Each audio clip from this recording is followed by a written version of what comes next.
ঈদে ঘরে ফেরার পথে ভয়াবহ ট্রেন দুর্ঘটনার ঘটনা ঘটেছে। বগুড়ার বাগবাড়িতে লাইনচ্যুত হয় নীলসাগর এক্সপ্রেসের 9টি বগি। আহত হয়েছেন অর্ধশত যাত্রী। ঘটনাস্থলে উদ্ধার কাজ চালাচ্ছে ফায়ার সার্ভিস ও আইন শৃঙ্খলা বাহিনী।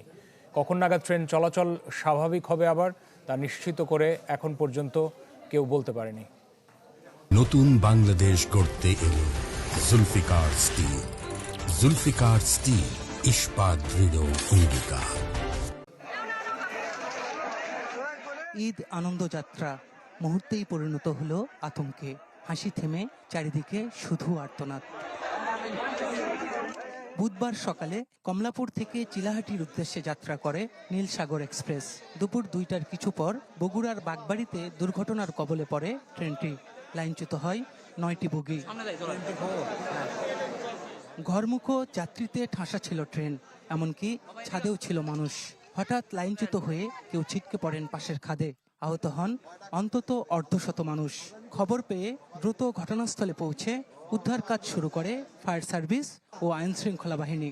যারা ছাদে ছিল মোটামুটি 3 বগির মতো মানুষ, ওরা নিচে পড়ে গেছে আর কি। পড়ে যে অনেকে আহত হয়েছে, মাজা ভেঙে গেছে, অনেকের হাত ভেঙে গেছে, পা ভেঙে গেছে, মাথা ফেটে গেছে। প্রায় 50-60 জনের মতো আহত হয়েছে, তাদেরকে নওগাঁ সদর হাসপাতালে পাঠানো হয়েছে।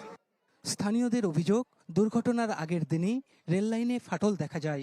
চলছিল তারই মেরামত কাজ। সতর্কতায় টাঙ্গানো হয় লাল পতাকাও। তবুও দ্রুত গতিতে ট্রেন চালানোর চেষ্টা থেকেই ঘটে দুর্ঘটনা। কালকে ঘটনা ঘটছে ভোর 5টা থেকে মিস্ত্রি কাজ করতেছে এখানে, এবং সবগুলো ট্রেনই ধীর গতি আসছে। এই ট্রেনটার গতি ছিল বেশি। লাল ফ্ল্যাগ না মানে লাল ফ্ল্যাগ মিস্টেক করে চলে আসছে। হয়তোবা সে দেখতে পায়নি, হয়তোবা সে কি করছে সেই জানে, ড্রাইভারই জানে। উদ্ধার কর্মীরা জানান 50-এর বেশি মানুষকে নেওয়া হয়েছে হাসপাতালে। তাদের মধ্যে কয়েকজনের অবস্থা আশঙ্কাজনক। মারাত্মক ক্ষতিগ্রস্ত হয় রেল লাইনও। ভিতরের যে ধাক্কাজনিত কারণে যেভাবে তারা ইনজুর্ড হয়েছে, সে ধরনের ইনজুর্ড এখানে যেটা হয়ে গেছে সেটা তো অবশ্যই হওয়া উচিত হয়নি প্রথম কথা।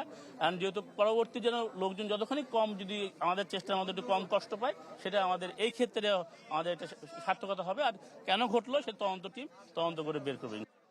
এই দুর্ঘটনার পর শিডিউল বিপর্যয় ঘটে উত্তরবঙ্গের সাথে ঢাকার রেল যোগাযোগে। আমি আগে সেন্ড করি, তারপর। ফারহাদুজ্জামান শাহী, চ্যানেল 24, বগুড়া।